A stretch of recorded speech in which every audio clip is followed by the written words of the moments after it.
One thing we talk about in integral theory is this idea of include and transcend, or transcend and include. It works both ways. But it's this idea that if we're working to evolve, the way to do that isn't to add more and more and more in the hopes that like we latch on to something and it pulls us up. The way to do it is actually to include more and more and more of what's here. Like you're saying, to kind of get into the deeper layers where it's a little darker and it's a little harder to include those things. But if we can actually include them and shine light on them and be with them and be welcoming of them, we naturally transcend anyway. The dichotomy between humility and dignity, and that you can really never have too much of one, but you can be lacking in one or the other. And that's actually where issues get run into. So just really quickly, humility is the idea that I don't know everything and I have things to learn. It's like a deep bow kind of a pose. And then dignity is a little bit the opposite, which is like, I've learned some stuff. Like I have some things to offer. Cool. Um, a lack of humility. So this is not too much dignity. It's just a lack of humility is what we call posturing. It's like a puffing up. It's like it's like I make myself really big, but I'm just kind of filled with air. It's not real. Um, and that can lead into issues. And then the flip side of that would be the lack of dignity, which would be, it's not too much humility. It's just a lack of dignity, and we call that collapse, where it's just like, I'm really sorry for my existence, and it's like there's nothing there to kind of like bolster myself. And so really one of the things that we tried to teach is how to come ideally into balance, holding equal parts humility and dignity, which we had different words for it. Sometimes we called it composure, sometimes we called it grace. But ultimately, I think that that's one of the beautiful things of learning how to circle, is to really find those moments, and not just find them, but like earn those moments of grace within oneself. The container is now open. What is the true long-term spiritual benefit of circling? And how is the specific practice of integral circling a particularly deep form of it? These are the kind of questions that we asked Melody Indigo Markel. She started at the Integral Center in Boulder, Colorado, and has since gone worldwide. She's become a leading facilitator of authenticity and connection, and has also coached people to become embodied leaders. She joins us to talk about integral circling. We also explore the key concepts of humility and dignity, how they're related. If you aren't sure quite what circling is, Melody describes it in this episode, but we also have a link in the description to a short video that gives you a quick rundown. All right, this conversation is fun, it's deep, it's Melody Indigo Markel on the container.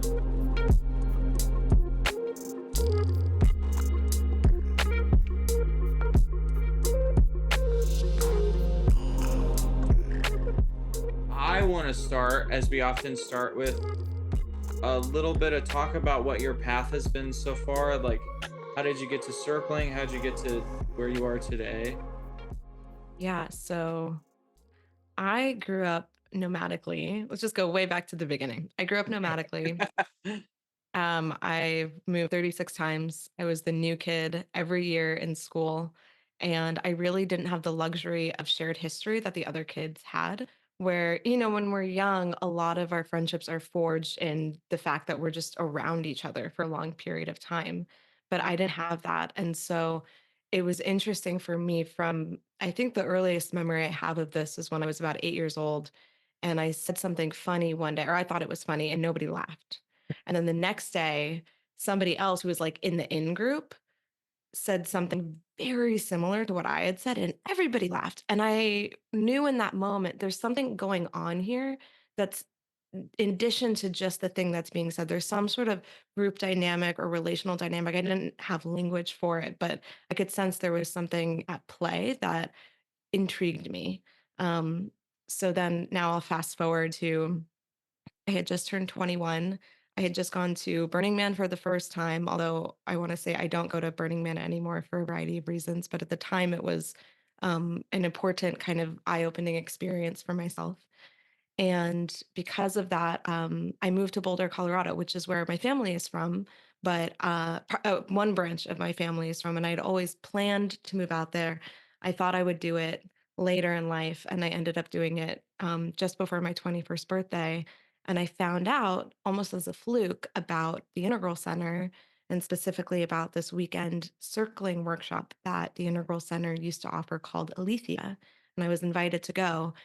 And circling is one of those things that it's a little hard to talk about it. Even today, I was working on the copy for my website and I just felt it feels so ephemeral to kind of put it in words on a page. And so even the sales page for Alethea, I didn't really even know what I was signing up for, but I felt drawn. It felt um like relatable to me in a certain kind of way. And I didn't even totally know why. But I went and it completely kind of blew the doors off of what I thought was possible in connection, in relationship.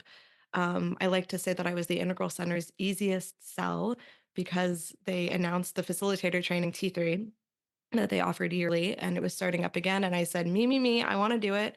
And I did it and I never left. And I say I never left. We eventually years later closed, but I stayed. And um eventually after, hundreds of hours of blood, sweat, and tears and practice and circles and other things like 3 national authentic relating tours that I put on and a whole bunch of stuff. I became the youngest senior faculty member ever hired at the Integral Center. And to this day, I'm still the lead integral circling certifier. And I consider myself to be one of the world's leading experts on integral circling, which is a practice that I just love so much and seems to be having a renaissance these days, which is very cool to see. Yeah, I hear finally they're good circling podcasts. So quite the range. Back then, podcasts weren't a thing in the way that they are now. Yeah. So it makes sense that that's part of how this is happening is through podcasts like yours. Yeah. Mm. What so this would be like 2012, 20. Yeah. I it was right for me. I got there January 2nd or 3rd, 2013. I found out about it in December 2012, and then I was right there. Can't believe that was 11 years ago. Yeah. That's Almost 11 and a half. I know it's wild. I so have friends, even on today's Friday, on Monday, I'm having dinner with a friend of mine from the Integral Center days who just so happens he's in town. And I've known him since I was like a child. Not really, but I was like 21 years old and it was so long ago. I still look like I'm in my 20s. I'm not, but like it's really sweet to have these connections from all these people that I really have known at this point over a decade. It's pretty cool. Mm. Yeah, I'm noticing this assumption I have about wow, I have some friends now for maybe a couple years who we circle together, so that feels like a special kind of friendship. But then to have friendships at that length that have had circling built into it the whole time, that feels really big. Well, especially if you relate it back to how I grew up, where I was the new kid every year, to go from that to as an adult having relationships for over a decade. Not that I'm friends with everybody I've ever circled with, but there are some key ones that have remained. And it's not even just that we've been friends for over a decade, it's also that we've been circling together and practicing relational arts together for over a decade. So it's like it always meant more even without the length of time. But then we have the length of time too.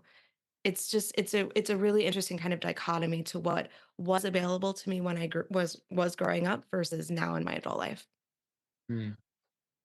That is hitting me so hard right now. Yeah. Sorry.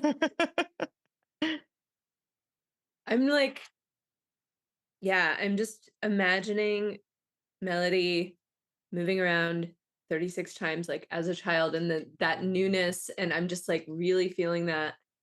Um and then having these like shared years with people in these practices and then yeah, there's some projection happening too because I'm thinking about like this house. Mm, Like I've never lived. I've always moved around, moved a ton. I've never lived in a house as long as I've lived in this house, and I rent, but I've been here for 6.5 years. uh-huh, And the way that just like having time, just the way that actually having like an experience of time with people mhm, or in a place like the way that has you feeling more grounded and like more, Yeah. I don't know, connected to other people. That's just, yeah. It's so true. It's so true. And I never had that. And then I did in Boulder at the Integral Center. In Boulder, I lived in a few different apartments, but one of them for 4.5 years, which is the longest I lived anywhere. And it was just on the street from the Integral Center. And it was half of an attic apartment. It was like when I moved in, think about Boulder prices today. You can't get a shitty house in Boulder for $1 million these days. My rent was $700 a month for this amazing half of an attic apartment. Integral Center there, downtown there, the best view in Boulder up on a hill. It was unbelievable. I mean, when I think about like the good old days, and I hope I have many, many more. I'm still quite young, but I mean, that period was just out of this world. Mm. Yeah, I imagine that's true. Yeah, I'm feeling a lot of nostalgia for this time that I didn't live through. Yeah. I'm glad I can paint a picture. I think that's common these days of, we're talking about the Integral Center, which was an entity unto itself. And this isn't the only and I've been having about it lately. People who have been finding circling more recently and ask me, the Integral Center, what was it like? And what did you guys do? And how was it? And it's really kind of become epic in a way. Mhm. And it is, does the building still exist? Could one go there and like see it as though it's like a museum? Like Put a this is flower. where it used. This is where we're now. I wish it still existed. It does not. It was a really funky old building that was very cool, but very weird. And it was sold and they tore it down and they put up some luxury condos. Mm, Yeah. Okay. damn. Let's just Sorry. mourn that loss. Oh, believe me, I have. Yeah. So that, yeah, that makes me, I'm really curious to dive into integral circling and just what you were doing there, and what you're training now and still Mhm. leading, but it feels really compelling to me because I've not done integral circling, and like the Ken Wilber connection makes me think, wow, there's like probably a lot of thinking behind it, and Uh-huh. like Western and meets Eastern philosophy is somehow threaded through the. I'm just, it just seems really like specific and interesting and powerful. So Yeah. yeah. Well, anything you want to know, I got you. Okay. What is integral circling? Maybe What start. is it? What Okay, is that's a it? good place to start. Yeah. This is how I like to explain it in really simple terms because it can get really kind of heady quickly. Integral circling it's one group conversation. It's usually typically 3 to 7 people. Could be any length of time, but let's call it 20 minutes to an hour and a half. So that's less important. And it's one group conversation that is biased towards the present moment.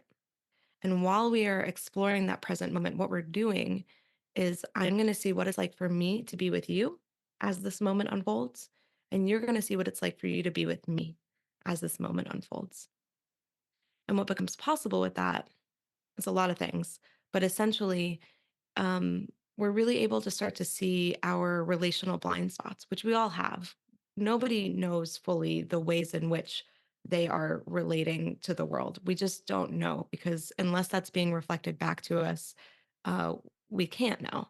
And so circling is one of these places where it can get reflected back to us. And it can be kind of therapeutic in that way. Also, another side effect is connection. uh, there are kind of three ways that people will talk to each other. One is in the informational realm, which is like, what are the specs on this new iPhone? Or what time is the movie we're going to? Or how's the weather? Like information. Or personal, like a story about my life, story about your life, my hopes, dreams, fears, etc. But there's a third way, the relational space, which is what is it like for us to be meeting each other right now in this moment? And that's really where connection has the most opportunity to blossom the deepest and the fastest. And that's where integral circling typically lies. One group conversation, bias towards the present moment. What is it like to be with each other as the moment unfolds? Relational blind spots, connection, and it has a set structure. This isn't just, let's see what it's like to be with each other, ready, go. We set context. We do little meditation. There are rules and guidelines of how to relate in an integral circle. Some things fall within that modality and some things don't. And that's what makes it different from other modalities. We formally open the circle and we formally close it. It's not a free for all. There's an actual way to go about doing it. And that is the main thing that we taught at the Integral Center through our 9-month facilitator training that I was one of the teachers for. Mm. What would be some of the things that fall out of that circling content that Mhm. might seem like it's perfectly fine, Yeah. like with the definition you've given? Like what would be some things that fall out? Yeah, the most simple answer to that is coding, fixing, changing. It's Mm. not what we're up to. We're here to be with what is. And of course, language is inherently manipulative. If as soon as I say something, it changes the landscape of the thing. It's like you have a blank canvas, and then by saying something, you put a paintbrush stroke on it. Inherently, it's going to change the thing.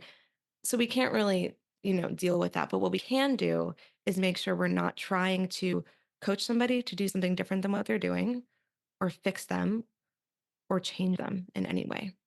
And we don't need to actually, because a lot of times, and I know that, I'm a coach too. And so of course I get, people pay me to give them advice essentially. And I like doing that. And that's great. And there's something actually more special that happens when the change or the like aha moment comes from within oneself.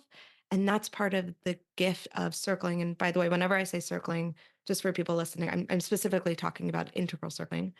But that's one of the gifts that through the reflection and through the really like just being with each other in this present moment, getting more and more and more here, we tend to then evolve or we tend to then, see something from a different angle. But we don't have to be like, here, look at it from this different angle. And that wouldn't even be circling anyway. Mm, I love that. I love it. Yeah. And it reminds me of this experience I've had that I think I've talked about on the podcast before, but it really is resonating right now about like, you can do parts therapy where you're sitting there with your worksheet and you're doing parts therapy, or like you're doing inner child work, or you're doing shadow work, and you're like trying to make these adjustments or like trying to get somewhere with this vehicle. Yeah. And there's this strange thing about circling, especially when it's really hitting, is like you don't have to do the work. It's Yeah. just sit here and circle, and you'll see parts and you'll feel the influence of shadows, and you'll all of this stuff will come up. Whatever framework you want to describe it in, Hmm. um you can use those frameworks, but it's like just being there is enough. You don't have to do so much. You can Yeah. actually just, if you're just awake to it, that's almost all you need, is to be awake to what's going on. And that's kind of circling, like gets down underneath all that into Yeah. just being awake and here for it. Yeah, I think that that's well put. Yeah. I think, and I mentioned this, I'm talking about integral circling. One thing we talk about in integral theory is this idea of include and transcend, or transcend and include. It works both ways. But it's this idea that if we're working to evolve, the way to do that isn't to add more and more and more in. in the hopes that like we latch on to something and it pulls us up. The way to do it is actually to include more and more and more of what's here. Like you're Mhm. saying, to kind of get under into the deeper layers where it's a little darker and it's a little harder to include those things. But if we can actually include them and shine light on them and be with them and be welcoming of them, we naturally transcend anyway. Hmm. Capacity. Yeah. I love that. I love that, just that phrase, naturally transcend. It's so describes my experience of, like, if I show up and I really just fucking try to circle and just don't let myself off the hook, just stay and circle and just really be there, then it's like, oh, I just effortlessly, now I'm not drinking. Now I'm, Mm. like, doing all of these like positive things. It's like, oh, I'm naturally transcending because I showed up in this one modality.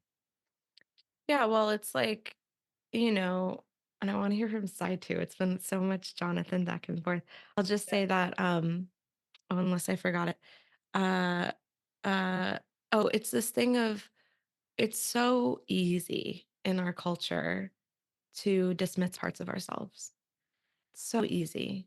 And we see that a lot in the culture of, let's work a 9 to 5 job for somebody else. I think this is crumbling a little bit now, maybe, hopefully, but let's work a 9 to 5 job for somebody else where I really can't be my own self. I'm really just kind of a cog in the machine. And then to deal with that, then let me get drunk on the weekends. And that's my whole life until I retire.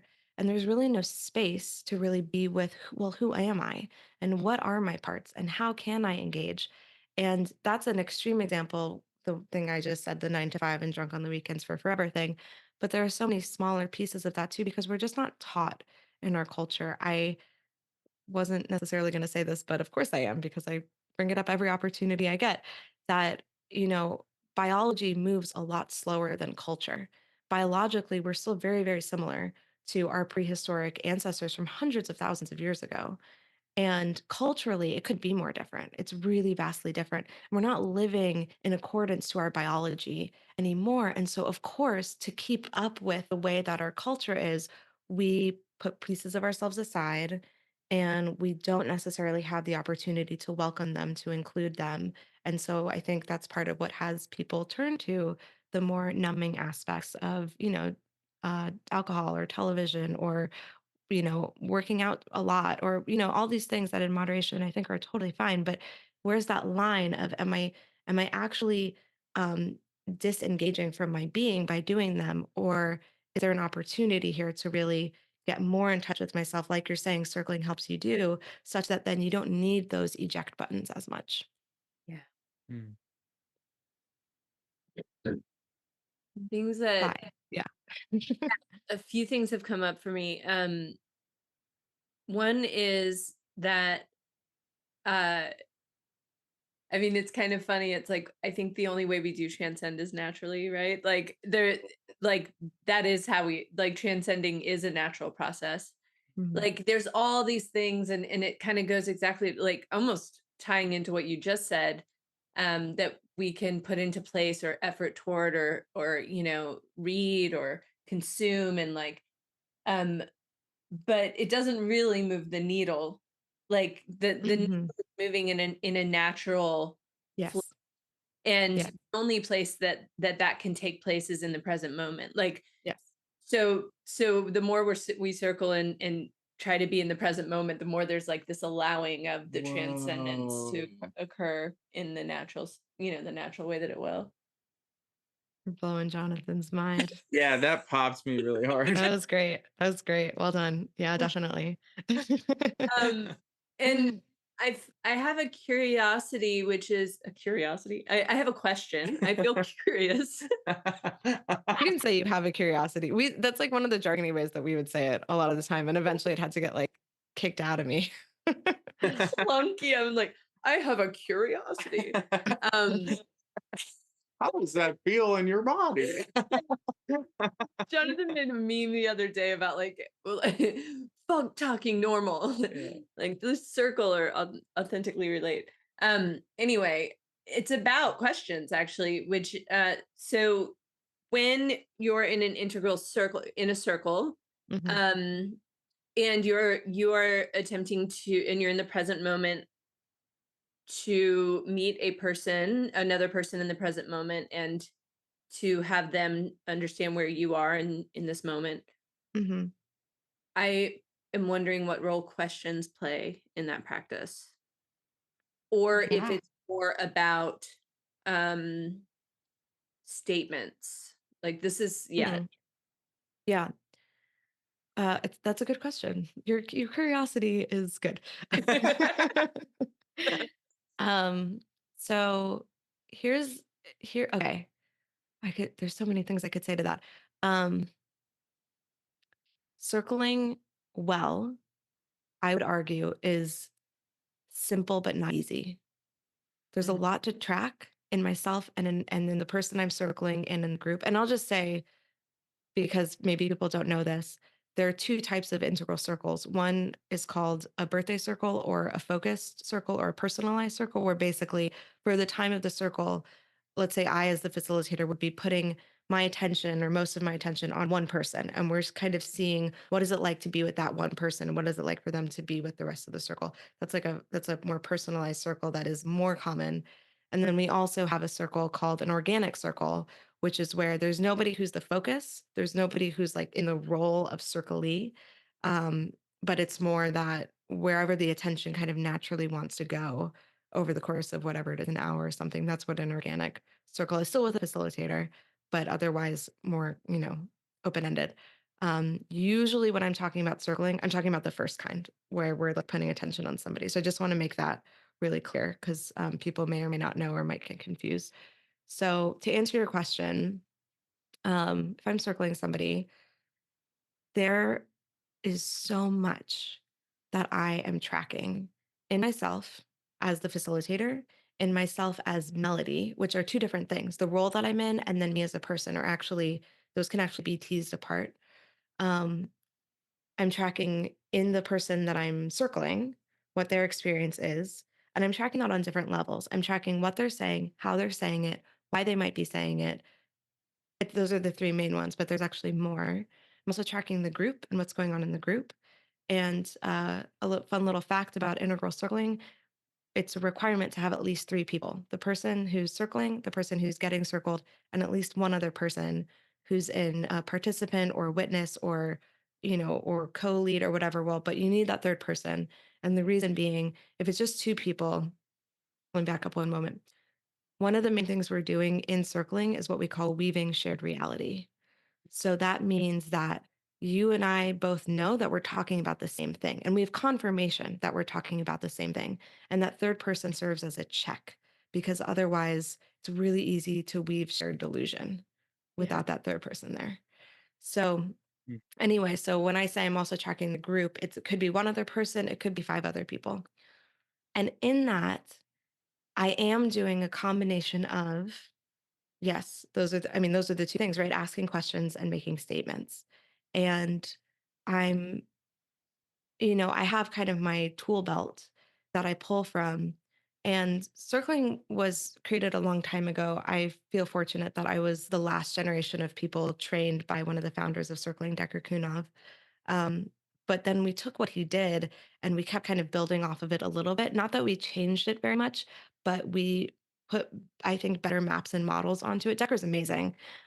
But he just kind of innately can do all these things. And basically what our facilitator training was, at least in the beginning, was reverse engineering what Decker was just naturally doing anyway. So over time, we kind Oh of yeah. came up with like better ways to explain it. So I really like giving credit where credit is due. So one of my former colleagues, Josh Levin, I don't work with him anymore, but he came up with what he called the structure of integral circling, which is a phenomenal document that, I mean, T3, the facilitator training, it started as a 6 month, excuse me, as a 6 month training and then expanded to a 9 month training because we just had so much to teach. And the main thing we were teaching was basically building on this exact question that you just asked. What questions do we ask? And when do we make statements instead of asking questions? It sounds so simple. And yet, just that takes like a year to really learn how to engage with that. And ultimately, what do I want to say to this? I want to give some examples of what questions might be like or what statements might be like for people listening. It could be something as simple as, are you noticing anything right now? That's a very kind of yin welcoming statement, just getting more of what's here. You could say, if they say something, say, what is it like to say that? Or if I say something, what is it like to hear that? Mm, Those are kind of base level questions.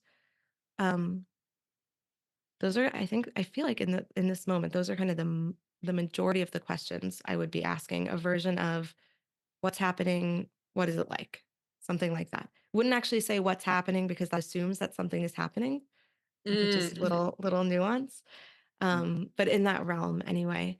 And then the statements are oftentimes um, sharing about my impact, sharing about, hearing that I feel, or hearing that I notice this come up for me, or I notice I start to wonder XYZ, or you said this, you said like, I'm so excited, but you said it in such a way that you seem sad. And what's happening there? Or, it's really just a version of noticing in an exquisite way and then checking in on that. That mhm. was a long answer to your question. I didn't No, realize I that's so much I to say about appreciate it. the length. This is something that that I think we've kind of hit upon. We've noticed in our community of like trying out like taking the way we circle and like tweaking different things. Like, okay, what Mhm. happens if we are so in the present moment that Mm. like something that happened 1 second ago is not allowed anymore, like Yeah. just doing these interesting experiments and tweaks. And what we realized was that questions are hard to weave into a Mm. circle if you are staying true to the present moment, because they almost inevitably are going to bring you back into the past. So Totally. like when we're playing in these like really intense, like, okay, 5 seconds ago is the past, like Uh-huh. how can we be tracking what is happening now, what is happening now, what is happening now? And that often statements are the better the better tool, I guess. Uh-huh. um or the tool that gets more at that. Totally. um Yeah, there's like a way that questions naturally have to just go away. And that once you start moving in that like circling without questions, it becomes really, it's really intense ping pong. yeah, That sounds almost a little bit like you're veering into T group territory with that one. Are you interesting. familiar with T group? Like passingly, we haven't. A little, yeah. Yeah. Yeah, you're almost describing T group with that, which Mhm. is similar to circling. There's certainly overlap, but they are actually different practices. Yeah, the I was feeling curious because I want so as the facilitator in an integral circle, you're sort of guiding the energy of the group, you're guiding the questioning. If it's a focus circle, then you're the only one questioning, is that true? Or can other people um Other people can. I would say, and every circling facilitator is going to have their own flavor, mhm, and that was certainly true at the Integral Center, even among senior staff, which was interesting. It was cool to see that, especially as junior staff. When you're junior staff at the Integral Center, I talk about it like it still exists in our minds. Let it still exist. Um, the junior staff would train with senior staff, and you would kind of get to rotate and see what senior staff is doing. And by the time you become senior staff or senior faculty, you don't really get to see what your colleagues are doing anymore. But Mm. through years, having been around this for years, I know that our styles were all so different. And some facilitators are a little bit more heavy handed, meaning they're going to be the main person talking. It's really kind of their circle that they're leading. Um, Not that they're the main person talking, but as far as asking questions or having, kind of more No, they'll be the main person talking. Them and the person getting circled. They'll be the main people talking. Um, I'm just like in my mind, I'm like trying to protect people's identity. I haven't even named anybody, so it doesn't Yeah. matter. And then there's another way of doing it, which is like the facilitator is really just there, only there to make sure that the context is being adhered to. And Mhm. certain things that exist within the context are things like we're here to assume nothing and welcome everything. And in that, you can't assume nothing. That's not how humans work, but we can question our assumptions. We can notice them and question them, and we can welcome whatever shows up, not including violence. There's other agreements we'd have in place about honoring self and other. But as far as, what might be coming up in one's experience as we're exploring somebody's world, we assume nothing and we welcome everything. And we tend to own our experience, which means we're not projecting on somebody else. We're very pristine with our language as much as we can be, which is why a few moments ago I said this thing of we wouldn't actually say what's happening because that assumes that something is happening. I'm not going to make those assumptions. That's actually projecting that something might be happening, but I can ask, is there something happening? So we're really pristine with our language when we do this. Um, so in the lighter touch facilitation, the facilitator is really just there to make sure the context is adhered to and provide kind of gentle nudges when need be.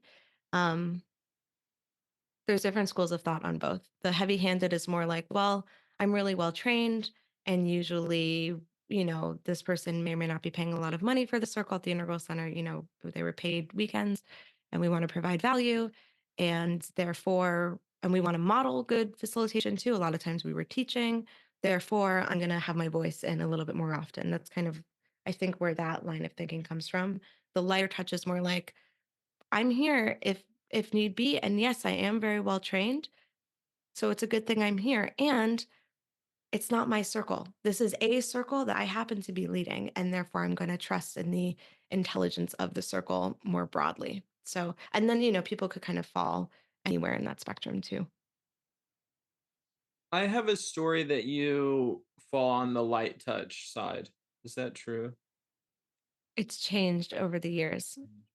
To be really honest, um, because I think that there is power in vulnerability. When I was younger, and I think this is common, when I was younger and I really wanted to kind of prove myself, I was more heavy handed because I felt like, I was hired to do this and I got to make sure it's good. And therefore, the way that I can do that is by not letting as many voices come in and knowing that I am so well trained and I've put 10 years of my life into this or whatever. Mhm. And then the more I did it, the more I was like, oh, yeah. I'm actually comfortable enough in myself and in my skills that I'm not trying to prove anything. And I know that I can jump in basically at any moment and have it be supportive. And therefore, I don't have to jump in at every moment. Mm, I love that arc, and I totally resonate with it, like, those the feeling of like, well, I know more than I know more than what other people will know, so it's best for everyone that I take this, that Yeah. Let me do everyone a favor and Totally. all this. Yeah. Dude, somehow. yes, it's very familiar. Um, but then the over time, like building up this yeah, just the comfort level, and over time, years and years, I'm it makes me excited about Mm, years from now, like where I'll Mhm. be in a circle yeah. with others. Yeah. Yeah. I get excited for you being in a circle years from now, too, getting to experience yourself as a more seasoned facilitator in the space. Yes.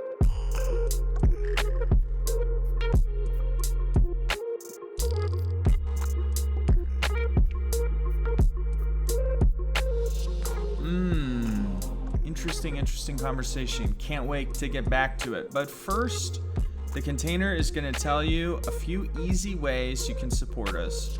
The first is for people watching this on YouTube. Go ahead down there, like, subscribe, maybe leave a positive comment that will create a warm glow in the people who put time into this podcast. If you're listening to it, rate and review on whatever podcast platform you use. And make sure to share this with friends and loved ones and family members who you think could really benefit from this content.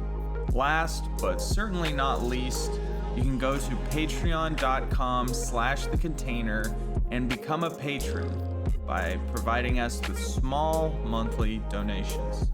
Thank you, and now it's back to our discussion with Melody Indigo Markel.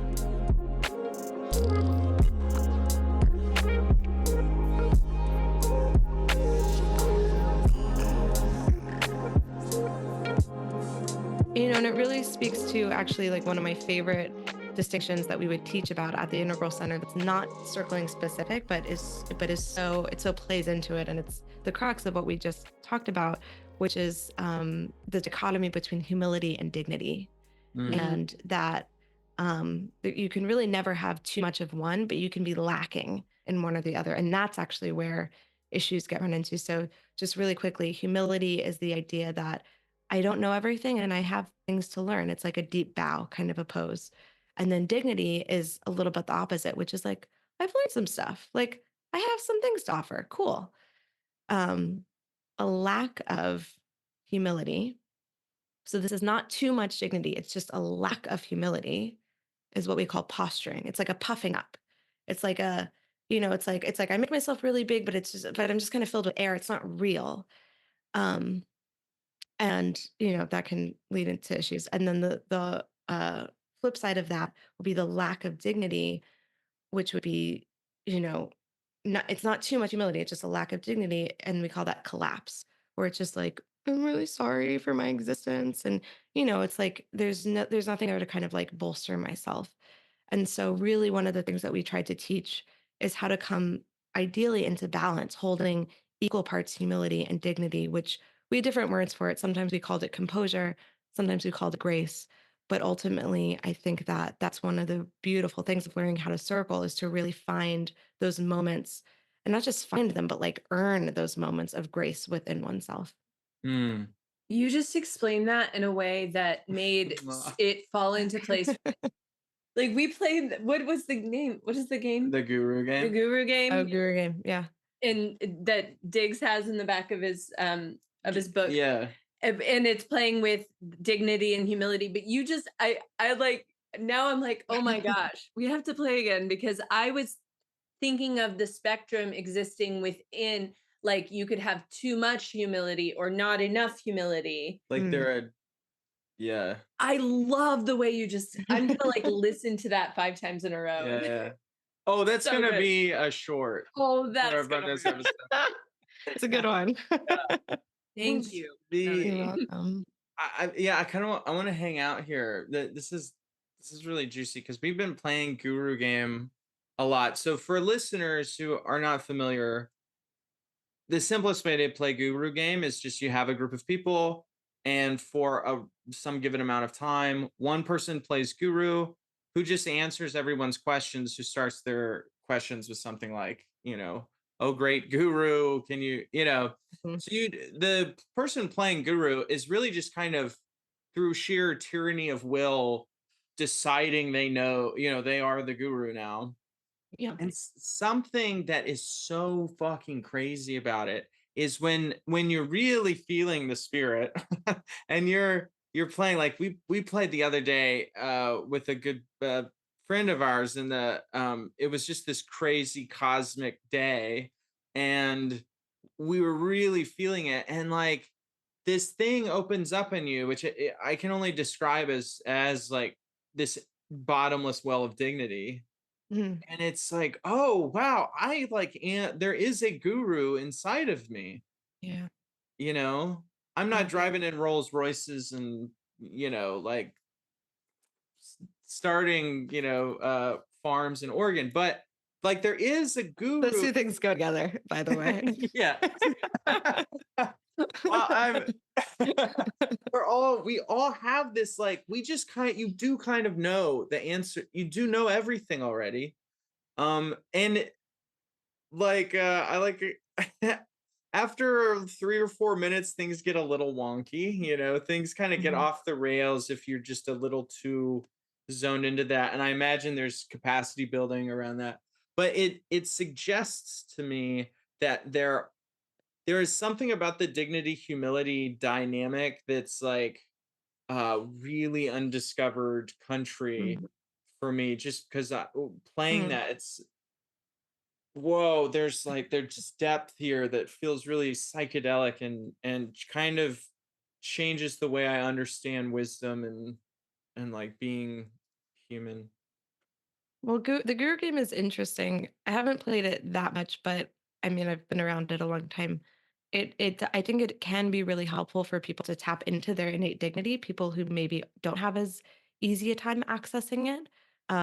Not to go too into a certain vein of conversation, but I think women, especially, a lot of times we're really taught to kind of apologize for ourselves and our ideas. And I think that something like a guru game kind of practice can be really helpful for that. But what's interesting about Guru Game is that I think people play it poorly when they do start to posture, which can happen with that game if the ego gets to this place of like, oh, everyone's listening to me. Ooh, they're hanging on my every word. Whoa. Versus if you think about real gurus, they were so humble. They had so much humility. You think about Gandhi, you think about, I mean, the Buddha, like I don't even know if people would put that in guru category, but that's kind of where my mind goes when I think about these sorts of really wise figures where I mean, you want to talk about grace and like the balance of humility and dignity both. That's who I think about. And I think there's actually a lot more humility and grace than people realize, especially in Western culture, because it's just not really what's celebrated here. Yeah. I'm noticing this visual coming out of the words you're saying where um if dignity and humility can actually rise independently, there's a way they can also scaffold off of each other Yes.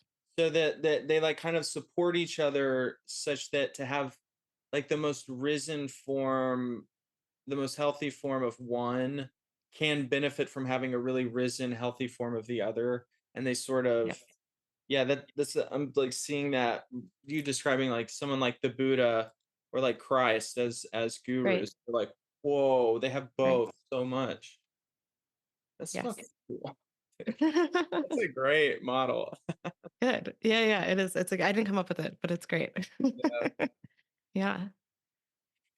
I want I don't know if this is the right moment for it, but Mhm. there's a circling story I want to share Story Mm. that time. is really good, I think, and really in a certain way helps illustrate some of the magic of this practice without needing to have been there. A lot of times circling stories, they're kind of tough to share the story of because it's like you just kind of have to be there in the moment and feel it. And there was so much going on that led to this one kind of swell of this thing. If there is a swell, and sometimes there's not, and that's even harder to tell the story of, honestly. But I Yeah. actually do have one story that I just think is really funny and good and illustrative. And I'm Mm, curious if you'd want to hear that. yeah. Yes. I kind of want to play a little version of Guru Game where like we're like the kids listening to story time. Yes. Okay, kids. Well, this story involves some swearing, so get ready. So, there was a program that we ran at the Integral Center for a little while called ARC, the Authentic Relating Comprehensive. And it fell in between Alethea, which was a single weekend deep dive, and then T3, which was a 9-month facilitator training. But we had this 5-month training that we ran for a little while too. And I was the enrollment director for, I don't know, a few months of it. And there's this one person that I enrolled, usually an enrollment call. It's one call, it's an hour, and then they sign up or they don't, and that's kind of it. But there's this one person who was on the fence. And I spent quite a bit of time with him. I think I spent 4 hours with him over Zoom, 4 different calls, an hour each, getting to hear about what he had up around signing up or not. And he eventually did sign up. And as part of the process, he relayed to me that he was developing feelings for me, which that happens sometimes. It makes sense. I'm giving folks attention and et cetera. And we had protocols of how to deal with that, which is basically acknowledge it and don't reciprocate and, professional boundaries. And I think I did a good job with that. And I was flattered. And also it wasn't something that I really felt the need to engage very strongly with other than to acknowledge how he was feeling. So that happened. And then we show up at the course weekend, the first one. And here's the thing about me at the Integral Center. I, more than anybody else over the years, had more roles consistently all the time. I was never just a course leader. I was also director of operations and or enrollment director and or curriculum secretary and or this that. I did a lot, and that's part of how I got hired as senior faculty so young. I was so hungry and I really just wanted to do as much as I possibly could and make myself so incredibly useful that I was just always around and I always knew how things were functioning from both the front end and the back end. But what that meant is that I had very little time on breaks. Most people, we'd give a 10 or 15-minute break throughout the day. I mean, many 10 or 15-minute breaks throughout the day. And most people on a 15-minute break, 15 minutes, oh, I'll go get a snack, do a little bio break, say hi to somebody. All right, Leah, let's go back to the big circle now, or, large group. I didn't have that time because I'm making sure that we have the next teaching pieces ready and I have to get payment from this person and oh I got to check in on this thing and so and so's absent. I got to text them. I mean it was and so the time that I had for myself to get that snack and do that bio break was really short and I was fucking focused and I wasn't necessarily paying attention to people saying hi to me or waving at me. I was just really in like work mode zone. Apparently, this person was saying hi to me and waving at me kind of in the hallway, and I didn't notice. And so we get to now the second weekend. It's 3 weekends spread out over 5 months. So this is now the middle of the training. And I'm circling him. And it's a little weird. It's a little weird. I don't really know why yet. I'm comfortable enough in my leadership, like we talked about, that I'm not necessarily being super heavy handed with it, but enough. I'm holding the context and I'm also sat back a little bit and seeing what's going on and knowing that there's something off here, but I don't know what it is yet. And I'm going to keep circling, in a way that is very much in bounds, but also tracking. I'm usually tracking about four things at any given time. And so one of the things I was tracking is like, what is this thing that's off? And I had kind of thought, well, if it keeps going, I'll say something about it eventually. But I don't yet know. And maybe it's just me and I'm just whatever tired or I don't know. So we're going along. It's weird. It's tilted, but it's still okay. It's okay enough. And eventually, all of a sudden, and he's sitting right across from me and he just out of what feels like nowhere says, well, I've been trying to get your attention and you don't say hi to me in the hallways and you know that I have feelings for you and I told you that and I cannot believe that you've been ignoring me this whole time and honestly you're such a bitch. Oh, man. Ah. Yeah. So that can happen sometimes in a circle where the person you're circling can project onto you as the facilitator, can start telling you stuff about yourself that probably isn't true, can kind of erupt, can have a big experience that may or may not come out of nowhere. And it was so pointed at me. And I had a choice in that moment of what to do. Um, Something we don't do in integral circling as a facilitator is make it about ourselves. It's not about me. Feels like it's about me, right? Like, come on. He's shouting at me basically that I'm a bitch. Feels like it's about me, but it's not about me. And I can't make it about me. And I know that. I'm sensitive. I'm really sensitive. So I had a co-lead, or not a co-lead, but like a assistant there. I could have said, "Excuse me," and run out of the room crying. That would have been okay and handed it off. I didn't do that. Um, I had an impulse also to defend myself. Like, I'm not bitch. Like, I have all these roles and I'm doing more at this training than anybody. And oh my God, if you only knew, like, right? There's that impulse. That's not circling, actually. That's making it about me. Right. There's also telling him that he's bad or wrong. That's not circling, that's shaming. So I'm not going to do that, telling him he's wrong for having a perspective. Um, and we're also not there to, like I said earlier, we're not there to coach, fix, or change. I'm not there to fix this experience for him. This is the experience he's having. So I went through all of that within about probably 5 seconds. Everything I just said, I kind of was going through that rapid fire in my brain. And the whole circle is just tense. Everyone's like leaned in and like, like you could cut the tension with a knife and breaths are being held and everyone's looking at me. What am I going to do? And eventually I go like this and I come back and I'm like, I heard you say that I'm a bitch, but it kind of sounds like I'm a fucking bitch. That was it. Everyone laughed. All of the tension went out. We're all happy. Oh. And what is that? What it is it's this thing of like, welcome, welcome, welcome so much that you naturally transcend the thing. Because I was just, and not to brag, I mean, other facilitators could have done the same thing. I'm just using this as a way to illustrate something I've been saying, the last hour, how long we've been talking. But it's like, I just heard what he said and welcomed it. And Mm. I came back to him with like, I hear you. And is this more true actually? But in like a comical way, kind of. It's just like a very welcoming way. Like I had no animosity and it totally worked, quote unquote. Like, what does that mean? I don't know. But everyone was happy after that. We all laughed. And after that, there was no more weirdness in the circle. And we were able to just actually kind of like get into some of those deeper layers. And at the end of the circle, after we'd closed the container, then I was able to say, like, hey, we just went on a ride. Thank you. Let me tell you, I have all of these hats. And he didn't know. And he was like, oh my God, I didn't know you're like doing so much on these breaks. I was like, I know, I realized you didn't know. But how about this? I can try to make more of an effort to say hi to you.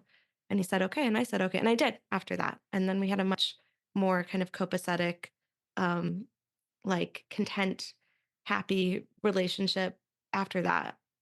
And I really attribute that to the power of what happens when we do allow the space to just really be with what's here. Yeah. Mm. Love that. Did I deliver? Was that a good story? I thought it was a good story at the Really beginning. good story. Oh my gosh.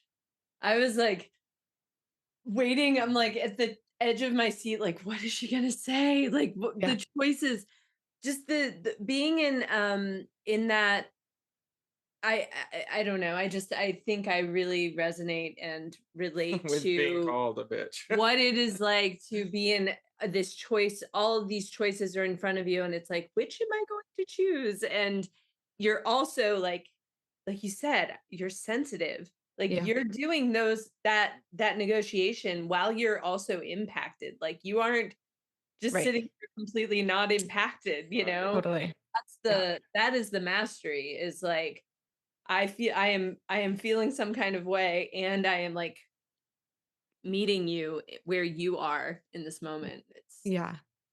beautiful. Well, and it comes back to what we were talking about with humility and dignity, which I should have led with this. I'm like, oh, here's a story about humility and dignity, but I didn't do that because I'm only kind of framing it this way now, where what I did, again, not to shoot my own horn, we're just exploring, we're just looking at what happened.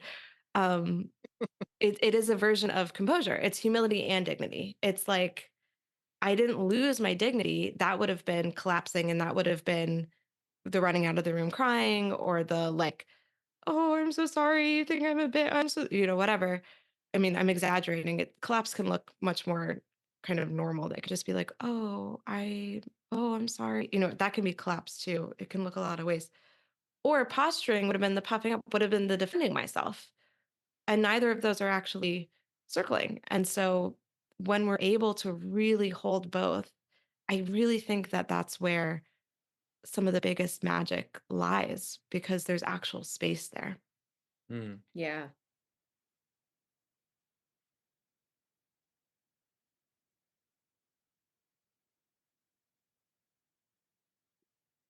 Yeah, I'm loving how circling is such a good field for living out models of like psychology and relating. It's crazy. Yeah. Yeah, and that feels like a landing place. It does. Yeah. I feel like-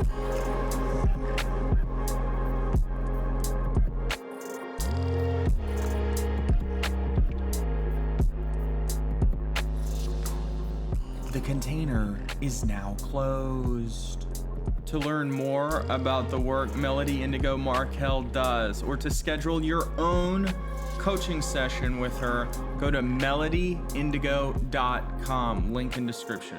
If you like this conversation, just wait. Next week, Melody Indigo Markel is back at the container. And what are we talking about? We're talking about going beyond circling. We're talking about the limitations of circling.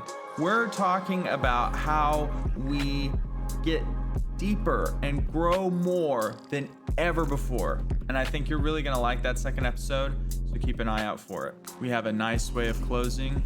Keep it namaste.